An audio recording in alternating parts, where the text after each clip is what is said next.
Welcome back guys! Today's video is this Queen of the Nile Cleopatra Halloween makeup tutorial. This look is so striking and I took inspiration from the classic colours of the pharaohs, those predominantly being blues and golds. This Queen of the Nile costume was kindly provided to me by legavenuestore.com. If you're looking for deluxe Halloween costumes, then definitely go check out their store. I'm starting off by creating the eye makeup, and I'm using an angled liner brush from ZOEVA just to map out the shape, and I'm just using a matte blue eyeshadow to do this. I'm following the shape of my natural eye socket, but making sure the line is a few millimetres above my natural crease. I've also created a slight curve on that outer corner, and now I'm drawing a line up from my lower lash line to meet the end of that curve. A great thing about using an eyeshadow to map out the shape is if you make any mistakes, it's easy to wipe away. Using the tip of my brush, I'm redefining that curve so we get a nice wing.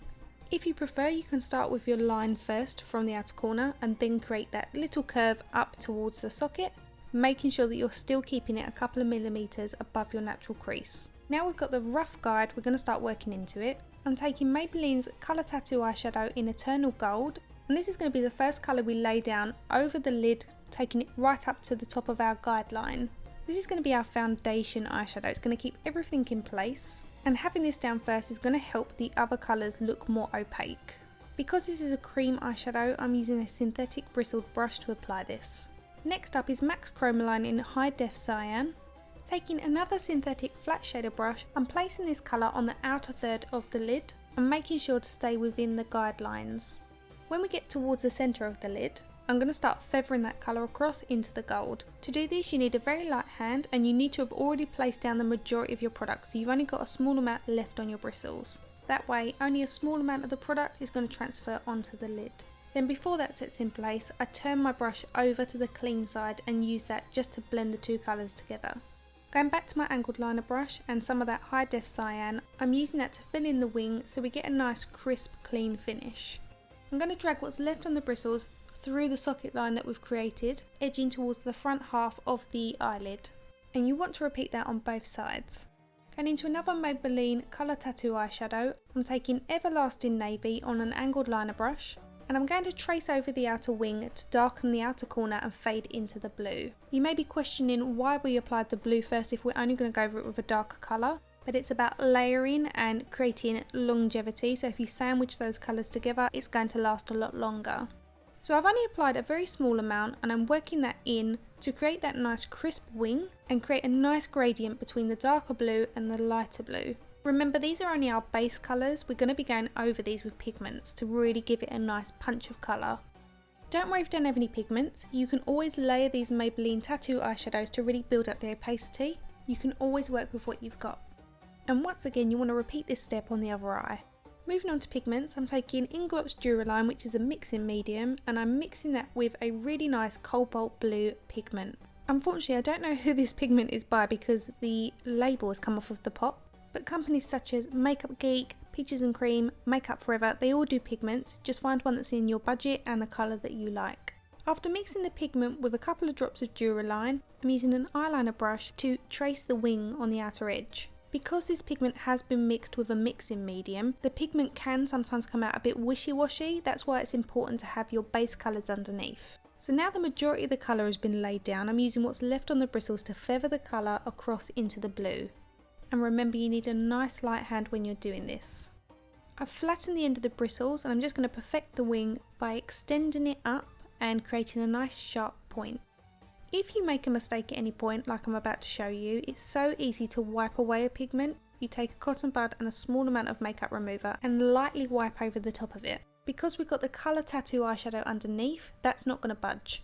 Using the flat end of the brush, I'm also going to trace along the socket line a little bit towards the centre of the lid. The next pigment I'm taking is a Star Powder by Makeup Forever, and I will list the reference number to the colour in the description bar. Again, mixing that with Duraline and then applying that with an eyeliner brush. The placement for this pigment is directly over the High Def Cyan cream eyeshadow, and then feathering that into the cobalt blue pigment that we already applied. Now we need to feather the seam between the blue and the gold, so again I'm not putting any more product on my brush, I'm going to use what's left on it, creating small strokes over and towards the gold. The idea is to overlap the shades so that you can then create a nice gradient between them. I'm taking a pencil brush dipped into a small amount of the Makeup Forever blue pigment, and I'm softly buffing that between the two shades to further soften that gradient. Next I'm mixing Mehron's metallic powder in gold with some more of the Inglot Duraline, and I'm going to place this on the inner third of that eyelid. The great thing about mixing these pigments with Duraline is that they become waterproof, so you know they're going to last all evening. So I've taken this as high as the guideline, and now I'm feathering it into the blue. Remember, lay the majority of your colour down first, then use what's left on the bristles to feather that over the blue, and then repeat this on the other eye.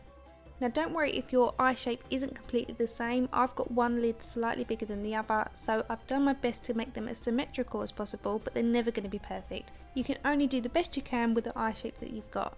I've flattened the bristles here, and I'm just tracing along that line to make it nice and crisp. A little tip would be to rest your elbow on the table, and that way you can be a little bit steadier with your hand. I've taken that gold down towards the inner corner of the eye, and I'm now pulling it back across the tear duct, so this part needs to be nice and straight. Next I'm taking my liquid eyeliner from the ZOEVA Black Box collection, and I'm going to use this on a small paintbrush to outline the entire shape that we've created. This is very distinctive of the pharaohs. When you look at images of Egyptians and pharaohs, they're always portrayed to be wearing eyeliner. This is also something they would include on a sarcophagus, so we know it's very reminiscent of Egyptians. I'm using a very small paintbrush to apply this eyeliner, and I'm resting my arm on the table to give me a steady hand so I can trace the line and make it as crisp and clean as possible.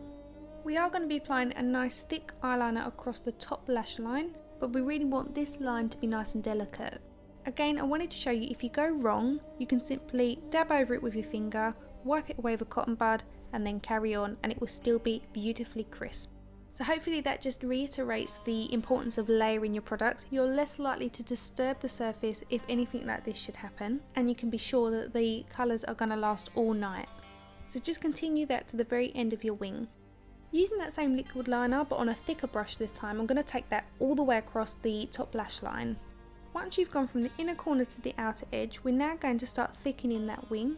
I'm mapping a line in directly through the middle of that wing, and then using the liquid liner to fill that in. If you don't want to cover up so much of that beautiful cobalt blue, you don't have to. Feel free to make the wing as thick or as thin as you like. I'm going quite thick because that's definitely reminiscent of how we know Cleopatra to be. So once I've filled the wing in, I'm now pulling it down onto the lid to meet with the liner that we've got going across the lash line. Then just tweak it until the shape flows seamlessly. Going back to my smaller paintbrush, I'm creating a nice point on the inner corner of the eye, and then I'm pulling the brush back over the tear duct area so we create a nice gold line between the two eyeliners. Going back to my ZOEVA Black Box collection, I'm taking the black eyeliner, and I'm going to use this to tight line the eye to diminish any pink tones above there, and I'm also going to run that along the waterline. As you can see, this is super inky black, and you just need to glide it on once to get a really nice opaque finish. Going back to my small paintbrush, I'm now going to thicken up the line underneath the tear duct area, and I'm also going to extend that all the way along the lower lash line, working my bristles right between the root of my lashes to get rid of any flesh tones. When you get to the very outer corner, make sure you connect that with the outer wing. I'm now going to apply a coat of mascara to both my top and bottom lashes. The one I'm using is by Lancome. And then I'm going to pop on some falsies. These ones are the Iconic Lash by House of Lashes.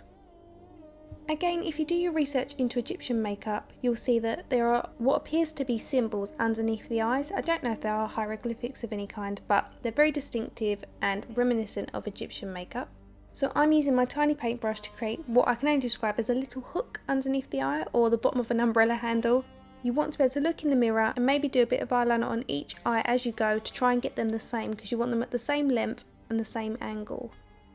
Then I'm going to dip the tip of my brush into the liner and create some tiny dots following the shape of the socket that we've created with the black liner. As the dots climb higher, they're going to get smaller in size. I'm taking a black and a brown eyeshadow from my Kat Von D Shade and Light eye palette, and I'm going to take these mixed together on an angled liner brush and define my brows. You want these to be quite intense. I'm going for a black brown shade, and they're going to get darker as they get towards the tail of the eyebrow. Moving on to the face, I've already applied my foundation, which is the Giorgio Armani Luminous Silk, and to bring a little bit of light underneath the eyes and to the centre of the face, I'm using NARS Creamy Radiant Concealer in the shade Custard. To work that into the skin, I'm using my mini Miracle Complexion Sponge. To sculpt my cheekbones, I'm using my Shade and Light contour palette by Kat Von D, and I'm working that through the hollows of my cheeks using my ZOEVA 127 Luxe Sheer Cheek Brush. You want this to be noticeable when you're wearing your wig, so don't be afraid to apply enough on there that you can see it. I always like to go in with my foundation brush just to press that into the skin so it looks a little bit softer.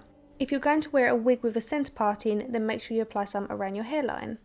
This is a rarity for me. You know I don't like to wear highlight because it just emphasises the texture of my skin. But for this look it works really well, especially when you're wearing the wig, as your cheekbones just peer through. I'm using the Enhancer Drops by Cover FX, and I will list what colour it is in the description bar for you. I'm just sculpting the hollows of the cheeks a little bit more. How much you do it by is completely optional for you, but as it's a Halloween look, I don't mind going a bit more intense. I also just like how it warms up the face.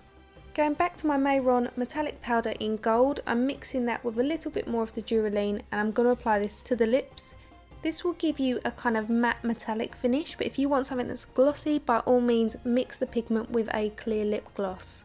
So that completes the face makeup, which I think is absolutely beautiful even without the wig.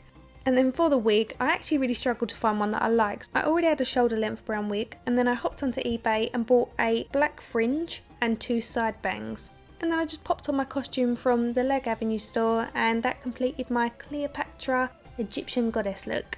I hope you guys liked it. Please let me know what you thought in the comment section below. If you'd like to see more of my Halloween looks, the playlist is on screen now, as is the subscribe button if you haven't already done so. And if you'd like to follow me outside of YouTube, my social handles are on screen. Thank you for watching, and I'll see you again soon. Bye!